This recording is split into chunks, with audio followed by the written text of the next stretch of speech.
ಮಿತ್ರರೇ ನಮಸ್ಕಾರ. ಮಿತ್ರರೇ, SCO ಶೃಂಗಸಭೆ ನಡೆದಿದ್ದು ಚೀನಾದಲ್ಲಿ. ಆದರೆ ರಾಜತಾಂತ್ರಿಕವಾಗಿ ಒಂದು ದಿಗ್ವಿಜಯವನ್ನು ಸಾಧಿಸಿದ್ದು ಭಾರತ.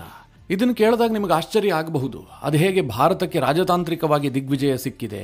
ಒಂದು ಕಡೆ ಅಮೆರಿಕದೊಂದಿಗೆ ಇಷ್ಟೆಲ್ಲ ಸಮಸ್ಯೆ ಎದುರಿಸ್ತಾ ಇದೆ, ಚೀನಾದೊಂದಿಗೆ ಮರಳಿ ನಾವು ಸಂಬಂಧ ಸುಧಾರಣೆ ಮಾಡ್ಕೊಳ್ಳೋದಕ್ಕೆ ಯತ್ನ ಮಾಡ್ತಾ ಇದ್ದೀವಿ. ಇದೆಲ್ಲವೂ ರಾಜತಾಂತ್ರಿಕ ದಿಗ್ವಿಜಯ ಅಂತ ಹೇಳೋದಕ್ಕೆ ಸಾಧ್ಯವಾ ಅಂತ ಇವತ್ತಿನ ಈ ವಿಡಿಯೋದಲ್ಲಿ ಬಹಳ ಇಂಪಾರ್ಟೆಂಟ್ ಆದಂತಹ ಒಂದು ಅಂಶವನ್ನು ಹೇಳ್ತೀನಿ.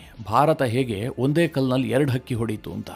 SCO ಶೃಂಗಸಭೆಯಲ್ಲಿ ಚೀನಾ ಭಾರತಕ್ಕೆ ಒಂದು ಹಂತದಲ್ಲಿ ಮಣೆ ಹಾಕಿದೆ. ಅವರೊಂದು ರೀತಿಯಲ್ಲಿ ತಲೆ ಬಗ್ಗಿಸಿದಂತೆಯೇ ಆಗಿದೆ.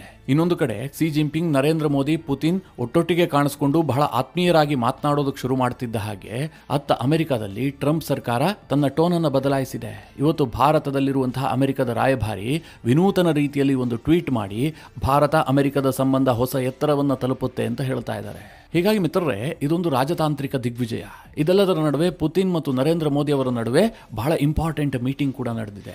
ಪುತಿನ್ ಡಿಸೆಂಬರ್ನಲ್ಲಿ ಭಾರತಕ್ಕೆ ಬರುವಂತಹದ್ದು ಕನ್ಫರ್ಮ್ ಆಗಿದೆ. ಇದೆಲ್ಲ ವಿಚಾರಗಳ ಕುರಿತಾಗಿ ಈ ವಿಡಿಯೋದಲ್ಲಿ ನಿಮಗೆ ಡೀಟೇಲ್ ಆದಂಥ ಮಾಹಿತಿಯನ್ನು ಕೊಡ್ತೀನಿ. ನೀವು ಈ ವಿಡಿಯೋನ ಕೊನೆವರೆಗೂ ಮಿಸ್ ಮಾಡದೆ ನೋಡಿ. ಮೊದಲಿಗೆ ಚೀನಾ ವಿಚಾರದಿಂದ ಬರೋಣ. ಮಿತ್ರರೇ, ಶಾಂಘೈ ಕೋಆಪರೇಷನ್ ಆರ್ಗನೈಸೇಷನ್ ಏನಿದೆ, ಇದು ಚೀನಾ ಕೃಪಾಪೋಷಿತ ಒಂದು ಸಂಘಟನೆ ಅಷ್ಟೇ. ಇದನ್ನು ಹುಟ್ಟಾಕಿದ್ದೇ ಚೀನಾದ ಹಿತಾಸಕ್ತಿಗೋಸ್ಕರವಾಗಿ ಅವರು ಮಾಡಿಕೊಂಡಂತಹ ಒಂದು ಸಂಘಟನೆ. ಈ ವರ್ಷದವರೆಗೂ ಕೂಡ, ಅಂದರೆ 2025ರ SCO ಶೃಂಗಸಭೆಯವರೆಗೂ ಕೂಡ ಭಾರತ ಇದರ ಬಗ್ಗೆ ಅಷ್ಟು ಸೀರಿಯಸ್ ಆಗಿರಲೇ ಇಲ್ಲ. ಯಾಕೆ ಕೇಳಿದ್ರೆ, ಚೀನಾ ಭಾರತವನ್ನು ಸೇರಿಸ್ಕೊಂಡಿತ್ತು, ಭಾರತಕ್ಕೆ ಹೆಚ್ಚಿನ ಪ್ರಾಶಸ್ತ್ಯ ಕೊಡ್ತೀವಿ ಅಂತ ಹೇಳ್ತಾ ಇತ್ತು. ಆದರೆ SCOದಲ್ಲಿ ಭಾರತದ ಇಂಟ್ರೆಸ್ಟ್ಗೆ ವಿರುದ್ಧವಾಗಿ ನಿರ್ಣಯವನ್ನು ಕೈಗೊಳ್ಳಲಾಗ್ತಾ ಇತ್ತು. ಹೀಗಾಗಿ SCOದಲ್ಲಿ ಭಾರತ ಹೆಚ್ಚು ಇನ್ವಾಲ್ವ್ ಆಗಬೇಕು ಅಂತ ಚೀನಾ ಬೇಡಿಕೊಳ್ತಾ ಇತ್ತು. ಇನ್ನೊಂದು ಕಡೆಯಲ್ಲಿ ರಷ್ಯಾ ಭಾರತದ ಮೇಲೆ ಒತ್ತಡ ಹಾಕ್ತಾ ಇತ್ತು. ನೀವು ಇನ್ವಾಲ್ವ್ ಆಗಿ, ಭಾರತ, ಚೀನಾ, ರಷ್ಯಾ ಒಂದಾಗಿದ್ದೆ ಆದರೆ ನಮ್ಮನ್ನ ಯಾರು ತಡೆಯೋದಕ್ಕೆ ಸಾಧ್ಯ ಇಲ್ಲ, ಹೀಗೆಲ್ಲ ಭಾರತಕ್ಕೆ ರಷ್ಯಾ ಸಲಹೆ ಕೊಡ್ತಾ ಇತ್ತು. ಆದ್ರೆ ಮಿತ್ರರೇ, ಚೀನಾದ ಧೋಕಾ ಇದೆಯಲ್ಲ, ಇದು ಭಾರತವನ್ನ ಸದಾ ಒಂದು ಹೆಜ್ಜೆ ಹಿಂದೆ ಇಡುವಂತೆ ಮಾಡ್ತಾ ಇತ್ತು. ಇದೇ ಮೊದಲ ಬಾರಿಗೆ ಚೀನಾ ಭಾರತದ ಇಂಟ್ರೆಸ್ಟ್ಗೆ ಬೆಲೆ ಕೊಟ್ಟಿದೆ. ನಿಮಗೆ ಇದನ್ನು ಕೇಳದಂತಹ ಸಂದರ್ಭದಲ್ಲಿ ಆಶ್ಚರ್ಯ ಆಗಬಹುದು, ಆದ್ರೂ ಕೂಡ ಸತ್ಯ. ನಿಮಗೆಲ್ಲ ನೆನಪಿರಬಹುದು, ಈ SCO ಶೃಂಗಸಭೆಯ ಫೈನಲ್ ಮೀಟಿಂಗ್ ಈಗ ಏನಾಗ್ತಾ ಇದೆಯಲ್ಲ, ಇದಕ್ಕೂ ಮುಂಚೆ ಚೈನಾದಲ್ಲಿ SCOದ ಅನೇಕ ಹಂತದ ಮಾತುಕತೆಗಳು ನಡೆದಿದ್ದಾವೆ. ಭದ್ರತಾ ಸಲಹೆಗಾರರ ಹಂತದ ಮಾತುಕತೆ ನಡೆದಿದೆ, ವಿದೇಶಾಂಗ ಸಚಿವರ ಮಟ್ಟದ ಮಾತುಕತೆ ನಡೆದಿದೆ, ರಕ್ಷಣಾ ಸಚಿವರ ಮಟ್ಟದ ಶೃಂಗಸಭೆಯೂ ಕೂಡ ನಡೆದಿದೆ. ಈ ರಕ್ಷಣಾ ಸಚಿವರ ಹಂತದ ಸಭೆಯಂತೂ ನಿಮಗೆ ತುಂಬಾ ಚೆನ್ನಾಗಿ ಗೊತ್ತಿರುತ್ತೆ. ಯಾಕೆ ಕೇಳಿದ್ರೆ, ರಾಜನಾಥ್ ಸಿಂಗ್ ಅವರು ಅಲ್ಲಿ ಜಾಯಿಂಟ್ ಸ್ಟೇಟ್ಮೆಂಟ್ಗೆ ಸಹಿ ಹಾಕದೆ ಹೊರಗೆ ಬಂದಿದ್ರು. ಇದು ಅಂತಾರಾಷ್ಟ್ರೀಯ ಮಟ್ಟದಲ್ಲಿ ಸದ್ದು ಮಾಡಿತ್ತು. ವೆಸ್ಟರ್ನ್ ಜಗತ್ತು ಇದ್ರ ಬಗ್ಗೆ ಖುಷಿ ಪಟ್ಟಿತ್ತು. ಅಯ್ಯೋ, ಈ ಭಾರತ ಚೀನಾ ಯಾವತ್ತಿದ್ರೂ ಒಂದಾಗೋದಕ್ಕೆ ಸಾಧ್ಯ ಇಲ್ಲ. ಯಾಕೆಂತಂದ್ರೆ ಚೀನಾ ಪಾಕಿಸ್ತಾನದವರನ್ನು ಬಿಡೋದಿಲ್ಲ, ಪಾಕಿಸ್ತಾನ ಜೊತೆಗಿದ್ದಂತಹ ಸಂದರ್ಭದಲ್ಲಿ ಭಾರತ ಅದರಲ್ಲಿ ಇನ್ವಾಲ್ವ್ ಆಗೋದಿಲ್ಲ. ಇದು ಮತ್ತೊಮ್ಮೆ ಸಾಬೀತಾಯಿತು ಅಂತ ಹೇಳಿ ಇಡೀ ವೆಸ್ಟರ್ನ್ ಜಗತ್ತು ಅದರ ಬಗ್ಗೆ ಖುಷಿ ಪಟ್ಟಿತ್ತು. ಭಾರತವೂ ಕೂಡ ಚೀನಾಗೆ ಮುಖಕ್ಕೆ ಹೊಡೆದಾಗ ಹೇಳಿತ್ತು, ನೀವು ಇಂತಹ ದೋಖಾ ಮಾಡೋದಾದ್ರೆ ನಾವು SCO ಕಾಲೇ ಇಡೋದಿಲ್ಲ ಅನ್ನುವ ಹಂತದಲ್ಲಿ ಭಾರತ ಮಾತನಾಡಿತ್ತು. ಅಂತಹ ಗಟ್ಟಿ ನಿರ್ಧಾರವನ್ನು ಕೈಗೊಂಡಿತ್ತು. ಮಿತ್ರರೇ, ಅವತ್ತಿನ ಗಟ್ಟಿ ನಿರ್ಧಾರಕ್ಕೆ ಇವತ್ತು ಫಲ ಸಿಕ್ಕಿದೆ. ಚೀನಾ ಇವತ್ತು ಭಾರತದ ಪರವಾಗಿ ನಿರ್ಣಯವನ್ನು ಕೈಗೊಂಡಿದೆ. ರಕ್ಷಣಾ ಸಚಿವರ ಹಂತದ SCO ಮೀಟಿಂಗ್ನಲ್ಲಿ ಭಾರತದ ಪೆಹಲ್ಗಾಮ್ ಅಟ್ಯಾಕ್ ಅನ್ನ ಮೆನ್ಷನ್ ಮಾಡೋದಕ್ಕೆ ಚೀನಾ ಒಪ್ಕೊಂಡಿರಲಿಲ್ಲ. ಯಾವುದೇ ಕಾರಣಕ್ಕೂ ಕೂಡ ಜಾಯಿಂಟ್ ಸ್ಟೇಟ್ಮೆಂಟ್ ನಲ್ಲಿ ಆ ವಿಚಾರವೇ ಪ್ರಸ್ತಾಪ ಆಗಬಾರದು ಅಂತೇಳಿ ಚೀನಾ ನೋಡಿಕೊಂಡಿತ್ತು. ಬದಲಾಗಿ ಪಾಕಿಸ್ತಾನದಲ್ಲಿ ನಡೆದಂತಹ ಟ್ರೈನ್ ಹೈಜಾಕ್ ಮತ್ತು ಬಲೂಚಿಸ್ತಾನದಲ್ಲಿ ಸೆಪರೇಟಿಸ್ಟ್ಗಳ ಹೋರಾಟವನ್ನ ಅಲ್ಲಿ ಮೆನ್ಷನ್ ಮಾಡಲಾಗಿತ್ತು. ಅದಕ್ಕೆ ಹೆಚ್ಚಿನ ಪ್ರಾಶಸ್ತ್ಯವನ್ನ ಕೊಡಲಾಗಿತ್ತು. ಹೀಗಾಗಿ ಭಾರತದ ರಕ್ಷಣಾ ಸಚಿವ ರಾಜನಾಥ್ ಸಿಂಗ್ ಆ ಜಾಯಿಂಟ್ ಸ್ಟೇಟ್ಮೆಂಟ್ಗೆ ಸಹಿ ಹಾಕೋದಕ್ಕೆ ನಿರಾಕರಿಸಿದರು. ಇದು ಬಹಳ ದೊಡ್ಡ ನಿರ್ಧಾರ ಆಗಿತ್ತು. ಹೀಗಾಗಿ ಮಿತ್ರರೇ, ಇವತ್ತು ನಾಯಕರ ಮಟ್ಟದ SCO ಶೃಂಗಸಭೆ ನಡೀತಲ್ಲ, ಅದರಲ್ಲಿ ಪೆಹಲ್ಗಾಮ್ ಅಟ್ಯಾಕ್ ಅನ್ನ ಖಂಡಿಸಲಾಗಿದೆ. ಉಗ್ರವಾದದ ವಿರುದ್ಧ ಝೀರೋ ಟಾಲರೆನ್ಸ್ ಅಂತ ಘೋಷಣೆ ಮಾಡಲಾಗಿದೆ. ಒಂದು ರೀತಿಯಲ್ಲಿ ಪಾಕಿಸ್ತಾನಕ್ಕೆ ಪರೋಕ್ಷವಾಗಿ ತಪರಾಕಿ ಮಾಡುವಂತಹ ಕೆಲಸವನ್ನ ಮಾಡಲಾಗಿದೆ. ಮಿತ್ರರೇ, ಬ್ರಿಕ್ಸ್ ಶೃಂಗಸಭೆಯಲ್ಲೂ ಕೂಡ ಈ ವಿಚಾರ ಪ್ರಸ್ತಾಪ ಆಗಿತ್ತು. ಬ್ರಿಕ್ಸ್ ಕೂಡ ಪೆಹಲ್ಗಾಮ್ ಅಟ್ಯಾಕ್ ಅನ್ನ ಖಂಡಿಸಿತ್ತು. ಆದ್ರೆ ಅದಷ್ಟು ಇಂಪಾರ್ಟೆಂಟ್ ಆಗೋದಿಲ್ಲ. ಯಾಕೆ ಕೇಳಿದ್ರೆ, ಅಲ್ಲಿ ಪಾಕಿಸ್ತಾನ ಇಲ್ಲ. ಪಾಕಿಸ್ತಾನ ಇಲ್ಲದೆ ಇರುವಂತಹ ವೇದಿಕೆಯಲ್ಲಿ ಭಾರತವನ್ನ ಮೆಚ್ಚಿಸೋದಕ್ಕೆ ಬ್ರಿಕ್ಸ್ನ ದೇಶಗಳು ಪೆಹಲ್ಗಾಮ್ ಅಟ್ಯಾಕ್ ಅನ್ನ ಖಂಡಿಸಿದ್ವು. ಆದ್ರೆ SCOದ ನಾಯಕರ ಹಂತದ ಶೃಂಗಸಭೆಯಲ್ಲಿ ಪೆಹಲ್ಗಾಮ್ ಅಟ್ಯಾಕ್ ಅನ್ನು ಖಂಡಿಸಿರುವಂತಹದ್ದು ರಾಜತಾಂತ್ರಿಕವಾಗಿ ಭಾರತಕ್ಕೆ ಬಹಳ ದೊಡ್ಡ ದಿಗ್ವಿಜಯ. ಈಗಲೂ ಕೂಡ ಕೆಲವರು ಪ್ರಶ್ನೆ ಕೇಳಬಹುದು, SCO ನಿರ್ಣಯದಲ್ಲಿ ಪೆಹಲ್ಗಾಮ್ ಅಟ್ಯಾಕ್ ಅನ್ನು ಖಂಡಿಸಲಾಗಿದೆ, ಆದ್ರೆ ಪಾಕಿಸ್ತಾನದ ಹೆಸರನ್ನ ಹೇಳಿಲ್ವಲ್ಲ ಅಂತ. ಮಿತ್ರರೇ, ಇಲ್ಲೊಂದು ಟೆಕ್ನಿಕಲ್ ಪ್ರಾಬ್ಲಮ್ ಇದೆ. ಈ SCOದಲ್ಲಿ ಒಟ್ಟು 9 ದೇಶಗಳಿದಾವಲ್ಲ, ಅದರಲ್ಲಿ ಪಾಕಿಸ್ತಾನವೂ ಕೂಡ ಮೆಂಬರ್ ಕಂಟ್ರಿ. ಈ 9 ದೇಶಗಳು ಕೂಡ ಈ SCOದ ಜಾಯಿಂಟ್ ಸ್ಟೇಟ್ಮೆಂಟ್ಗೆ ಸಹಿ ಹಾಕಲೇಬೇಕು. ಸಪೋಸ್ ಒಂದು ದೇಶ ಅದಕ್ಕೇನಾದ್ರೂ ಸಹಿ ಹಾಕೋದಕ್ಕೆ ನಿರಾಕರಿಸ್ತು ಅಂತ ಅಂದುಕೊಳ್ಳಿ. ಈಗ ರಾಜನಾಥ್ ಸಿಂಗ್ ಸಹಿ ಹಾಕಿರ್ಲಿಲ್ವಲ್ಲ, ಆ ರೀತಿಯಾಗಿ ಆಗಿದ್ದೆ ಆದ್ರೆ ಆ ಜಾಯಿಂಟ್ ಸ್ಟೇಟ್ಮೆಂಟ್ಗೆ ಅರ್ಥವೇ ಇರೋದಿಲ್ಲ, ಅದಕ್ಕೆ ಬೆಲೆಯೇ ಬರೋದಿಲ್ಲ. ಈಗ ಒಂದು ವೇಳೆ ಪೆಹಲ್ಗಾಮ್ ಅಟ್ಯಾಕ್ ವಿಚಾರದಲ್ಲಿ ಪಾಕಿಸ್ತಾನವನ್ನು ನೇರವಾಗಿ ಮೆನ್ಷನ್ ಮಾಡಿ ಪಾಕಿಸ್ತಾನದ ವಿರುದ್ಧವಾಗಿ ನಿರ್ಣಯ ಕೈಗೊಂಡಿದ್ದೆ ಆದ್ರೆ ಪಾಕಿಸ್ತಾನ ಅದಕ್ಕೆ ಸಹಿ ಹಾಕೋದಿಲ್ಲ.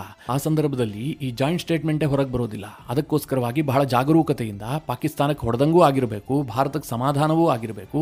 ಈ ರೀತಿಯಲ್ಲಿ ಚೀನಾ ಒಂದು ನಿರ್ಧಾರವನ್ನು ಕೈಗೊಂಡಿದೆ. ಮಿತ್ರರೇ, ನನಗಿದೊಂದೇ ವಿಚಾರ ಆಗಿದ್ರೆ ಬಹಳ ಆಶ್ಚರ್ಯ ಅಂತ ಅನಿಸ್ತಾ ಇರಲಿಲ್ಲ. ಯಾಕೆಂದರೆ ಭಾರತ ಆ ಮಟ್ಟಿನ ಒತ್ತಡವನ್ನು ಚೀನಾದ ಮೇಲೆ ತಂದಿತ್ತು. ಚೀನಾ ಸಹಜವಾಗಿ ಭಾರತದ ಪರವಾಗಿ ಒಂದು ನಿರ್ಧಾರವನ್ನು ಕೈಗೊಳ್ತು ಅಂತ ಹೇಳಿಬಿಡಬಹುದಿತ್ತು. ಆದರೆ ಈ ಇಡೀ SCO ಶೃಂಗಸಭೆ ನಡೆದಂತಹ ಸಂದರ್ಭದಲ್ಲಿ ಪಾಕಿಸ್ತಾನದ ಪ್ರಧಾನಿ ಶಾಬಾಜ್ ಶರೀಫನ್ನು ಚೀನಾ ಎಲ್ಲಿಟ್ಟಿತ್ತು ಅನ್ನುವಂಥದ್ದು ಬಹಳ ಇಂಪಾರ್ಟೆಂಟ್ ಆಗುತ್ತೆ. ಪಾಕಿಸ್ತಾನದ ಕಡೆಯಿಂದ ಭಾರತದ ವಿರುದ್ಧವಾಗಿ ಯಾವುದೇ ಅಗ್ರೆಸಿವ್ ಸ್ಟೇಟ್ಮೆಂಟ್ ಬರದಂತೆ ಚೀನಾ ನೋಡಿಕೊಳ್ತು. ಇಡೀ ಸಭೆಯಲ್ಲಿ ಪಾಕಿಸ್ತಾನದ ಪ್ರಧಾನಿಗೆ ವಿಶೇಷ ಸ್ಥಾನಮಾನವನ್ನೇನೂ ಕೊಟ್ಟಿಲ್ಲ. ಸಹಜವಾಗಿ ಎಲ್ಲಾ ನಾಯಕರನ್ನ ಕೈಕುಲುಕುವಂತಹ ಸಂದರ್ಭದಲ್ಲಿ ಕ್ಸಿ ಜಿನ್ಪಿಂಗ್ ಪಾಕಿಸ್ತಾನದ ಪ್ರಧಾನಿ ಶಾಬಾಜ್ ಶರೀಫನ್ನ ಕೈಕುಲುಕಿದ್ದಾರೆಯೇ ಹೊರತು ವಿಶೇಷವಾಗಿ ಪಾಕಿಸ್ತಾನ ನಮಗೆ ಬಹಳ ಆಪ್ತವಾದಂತಹ ದೇಶ, ನಮಗೂ ಪಾಕಿಸ್ತಾನಕ್ಕೂ ಬಹಳ ಒಳ್ಳೆಯ ರಿಲೇಷನ್ಶಿಪ್ ಇದೆ, ಭಾರತವನ್ನು ಎದುರಿಸಬೇಕಾದ್ರೆ ನಮಗೆ ಪಾಕಿಸ್ತಾನ ಮುಖ್ಯ, ಹೀಗಾಗಿ ನಾವು ಪಾಕಿಸ್ತಾನದ ಪ್ರಧಾನಿಗೆ ವಿಶೇಷ ಸ್ಥಾನಮಾನ ಕೊಡ್ತೀವಿ ಎನ್ನುವ ರೀತಿಯಲ್ಲಿ ಎಲ್ಲೂ ಕೂಡ ಕ್ಸಿ ಜಿನ್ಪಿಂಗ್ ನಡೆದುಕೊಂಡಿಲ್ಲ. ಮಾಧ್ಯಮಗಳಲ್ಲಿ ಪಾಕಿಸ್ತಾನದ ಪ್ರಧಾನಿ ಸೈಡ್ ಲೈನ್ ಅಂತಲೇ ಸುದ್ದಿ ಆಗ್ತಾ ಇದೆ. ಅಷ್ಟರ ಮಟ್ಟಿಗೆ ಚೀನಾ ಜಾಗರೂಕತೆಯನ್ನು ವಹಿಸಿತ್ತು. ಅಂದ್ರೆ ಭಾರತ ಫುಲ್ ಇನ್ವಾಲ್ವ್ ಆಗೋದಕ್ಕೆ ಏನೆಲ್ಲ ಬೇಕೋ ಆ ಎಲ್ಲಾ ವಾತಾವರಣವನ್ನ ಚೀನಾ ನಿರ್ಮಾಣ ಮಾಡಿತ್ತು. ಮಿತ್ರರೇ, ಇದು ನಿಜವಾಗ್ಲೂ ಭಾರತದ ರಾಜತಾಂತ್ರಿಕ ದಿಗ್ವಿಜಯ, ಇದರಲ್ಲಿ ಯಾವುದೇ ಡೌಟ್ ಇಲ್ಲ. ಇನ್ನು SCO ಸಭೆ ಮುಗಿತಾ ಇದ್ದ ಹಾಗೆ ಭಾರತದ ಪ್ರಧಾನಿ ನರೇಂದ್ರ ಮೋದಿ ಮತ್ತು ರಷ್ಯಾದ ಅಧ್ಯಕ್ಷ ಪುತಿನ್ ಜೊತೆಗೆ ದ್ವಿಪಕ್ಷೀಯ ಮಾತುಕತೆ ನಡೀತು. ಅಲ್ಲಿ ಇಂಟ್ರೆಸ್ಟಿಂಗ್ ವಿಚಾರ ಏನು ಕೇಳಿದ್ರೆ, ಪುತಿನ್ ಮತ್ತು ಮೋದಿ ಒಂದೇ ಕಾರ್ನಲ್ಲಿ ಪ್ರಯಾಣ ಮಾಡಿದ್ರು. ಈ ಫೋಟೋ ಇವತ್ತು ಜಾಗತಿಕ ಮಟ್ಟದಲ್ಲಿ ಸದ್ದು ಮಾಡ್ತಾ ಇದೆ. ಒಂದು ಕಡೆ ಕ್ಸಿ ಜಿನ್ಪಿಂಗ್, ಮೋದಿ, ಪುತಿನ್, ಈ ಮೂವರು ನಾಯಕರು ಬಹಳ ಆತ್ಮೀಯವಾಗಿ ಮಾತನಾಡ್ತಾ ಇರುವಂತಹ ಫೋಟೋಗಳು. ಅದಾಗ್ತಿದ್ದ ಹಾಗೆ ಪುತಿನ್ ಮತ್ತು ಮೋದಿ ಒಂದೇ ಕಾರ್ನಲ್ಲಿ ಹೋಗುವಂತಹ ಫೋಟೋ. ಇದು ಮಿತ್ರರೇ ಸುಮ್ಮನೆ ಹೊರಗೆ ಬಂದಂತಹ ಫೋಟೋಗಳಲ್ಲ. ಇದು ಪಾಶ್ಚಿಮಾತ್ಯ ಜಗತ್ತಿಗೆ ಒಂದು ಮೆಸೇಜ್ ಅನ್ನು ಪಾಸ್ ಮಾಡಬೇಕು ಅಂತಲೇ ಈ ನಾಯಕರು ಬಿಡುಗಡೆಗೊಳಿಸಿದಂತಹ ಫೋಟೋಗಳಿವು. ಅದರಲ್ಲೂ ಭಾರತ ಒಂದು ಕ್ಲಿಯರ್ ಮೆಸೇಜ್ ಕೊಟ್ಟಿದೆ. ನಾವು ಬೇರೆ ಯಾವುದೇ ದೇಶದ ಹಿತಾಸಕ್ತಿಗನುಸಾರವಾಗಿ ಅಥವಾ ಬೇರೆ ಯಾವುದೇ ದೇಶದ ಮಾತನ್ನ ಕೇಳಿಕೊಂಡು ನಮ್ಮ ಫಾರಿನ್ ಪಾಲಿಸಿಯನ್ನು ನಿರ್ಧಾರ ಮಾಡೋದಿಲ್ಲ. ನಮ್ಮ ದೇಶಕ್ಕೆ ಏನು ಬೇಕೋ ಅದನ್ನು ನಾವು ಮಾಡ್ತೀವಿ.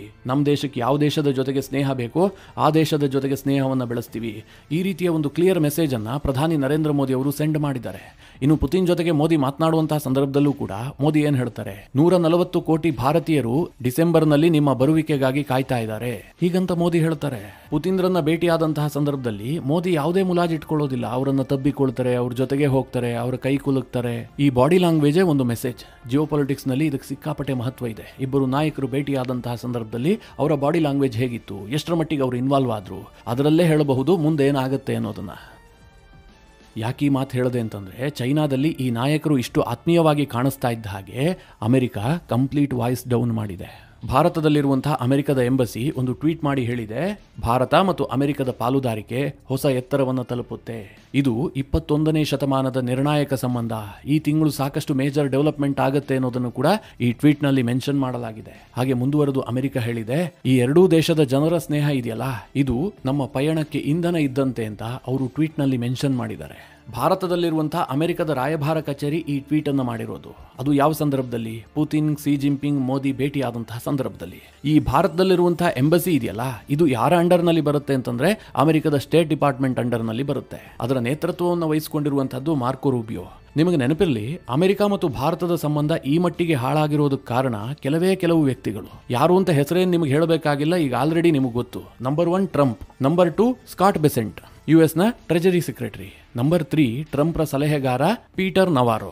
ಈ ಮೂವರು ವ್ಯಕ್ತಿಗಳು ಭಾರತದ ಬಗ್ಗೆ ವಿಪರೀತವಾದಂತಹ ಕಮೆಂಟ್ಸ್ ಗಳನ್ನ ಮಾಡ್ತಾ ಇದ್ದಾರೆ. ಯಾಕೆ ಅಂತಂದ್ರೆ ಇವರ ಪಾಲಿಸಿ ಭಾರತದ ವಿಚಾರದಲ್ಲಿ ಫೇಲ್ಯೂರ್ ಆಗಿರೋದು. ಟ್ರಂಪ್ ಟೀಮ್ ನಲ್ಲೇ ಸಾಕಷ್ಟು ಭಿನ್ನಮತ ಇದೆ ಅಥವಾ ಒಡಕಿದೆ, ಪರಸ್ಪರ ಹೊಂದಾಣಿಕೆ ಇಲ್ಲ ಅನ್ನುವಂಥದ್ದು ಇದರಲ್ಲೇ ಗೊತ್ತಾಗುತ್ತೆ. ಅಮೆರಿಕದ ಟ್ರೆಜರಿ ಸೆಕ್ರೆಟರಿ ಅವರಿಗೇನ್ ಬೇಕಾಗಿದೆ? ಟ್ರೇಡ್ ಡೀಲ್ ಬೇಕಾಗಿದೆ. ಈ ಟ್ರಂಪ್ ಸಲಹೆಗಾರ ಪೀಟರ್ ನವಾರೋಗೆ ಬೇಕಾಗಿರೋದು ಕೂಡ ಅದೇ. ಯಾಕೆಂದ್ರೆ ಆತ ಸಲಹೆ ಕೊಡುವಂತಹದ್ದು ಟ್ರೇಡ್ ಮತ್ತು ಕಾಮರ್ಸ್ ಬಗ್ಗೆಯೇ. ಹೀಗಾಗಿ ಅವರು ಭಾರತವನ್ನ ಬಗ್ಗಿಸೋದಕ್ಕೆ ಯಾವ ರೀತಿಯ ಸ್ಟೇಟ್ಮೆಂಟ್ ಅನ್ನ ಬೇಕಾದ್ರೂ ಕೊಡ್ತಾ ಇದ್ದಾರೆ. ಅಲ್ಟಿಮೇಟ್ ಆಗಿ ಅವರಿಗೆ ಏನ್ ಬೇಕು? ಟ್ರೇಡ್ ಡೀಲ್ ಬೇಕಷ್ಟೇ. ಆದ್ರೆ ಅಮೆರಿಕದ ಇತರೆ ಡಿಪಾರ್ಟ್ಮೆಂಟ್ ಗಳಿದಾವಲ್ಲ, ಉದಾಹರಣೆಗೆ ಸ್ಟೇಟ್ ಡಿಪಾರ್ಟ್ಮೆಂಟ್ ಇರಬಹುದು ಅಥವಾ ಡಿಫೆನ್ಸ್ ಡಿಪಾರ್ಟ್ಮೆಂಟ್ ಇರಬಹುದು, ಅಲ್ಲಿನ ಕಾರ್ಯದರ್ಶಿಗಳಿಗೆ ಭಾರತದ ಸಂಬಂಧ ತೀರಾ ಮುಖ್ಯ ಅಂತ ಗೊತ್ತು. ಹೀಗಾಗಿ ಅವ್ರು ಯಾರೂ ಕೂಡ ಭಾರತದ ಬಗ್ಗೆ ತುಟಿ ಬಿಚ್ಚುತ್ತಾ ಇಲ್ಲ.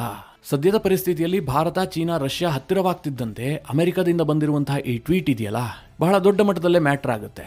ಅಮೆರಿಕ ಈ ವಿಚಾರವನ್ನ ಬಹಳ ಸೂಕ್ಷ್ಮವಾಗಿ ಗಮನಿಸ್ತಾ ಇದೆ. ಭಾರತ ಚೀನಾಗೆ ಹತ್ತಿರ ಆಗ್ತಾ ಇರುವಂತಹದ್ದು ಅಮೆರಿಕದ ಒಳಗೆ ಭಾರಿ ಒತ್ತಡವನ್ನು ಕ್ರಿಯೇಟ್ ಮಾಡ್ತಾ ಇದೆ ಅನ್ನೋದಕ್ಕೆ ಇದು ಪ್ರತ್ಯಕ್ಷ ಸಾಕ್ಷಿಯಾಗಿದೆ.